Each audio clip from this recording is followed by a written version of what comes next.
কিরে ভালো আছিস? হ্যাঁ, তুই যে ভালো থাকবি না সেটা তো জানি। তুই এই গাছে জল কেন দিসনি রে? আমি পারবো না।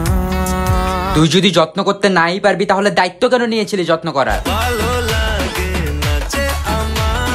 হোয়াট? এটা কি কমেডি হচ্ছে? একটা গাছের প্রাণ চলে গেছে তোর জন্য, তোর খারাপ লাগে না?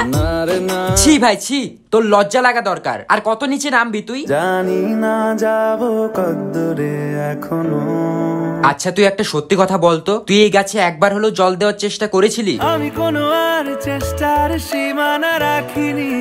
হ্যাঁ, সেসব জানা আছে। তুই চেষ্টা করলে আজকে আর এই গাছের এমন অবস্থা হতো না। আর কি বোঝাবো বল? থাক, আর কিচ্ছু ভুলভাল বোঝানোর দরকার নেই। কি হলো? তুই টাকা দেস কেন আমাকে? যা ছিল আমার সবই তোর হাতে। ভাই তুই আমাকে টাকা দিবি, এই কয়েক টাকা এই গাছের দাম।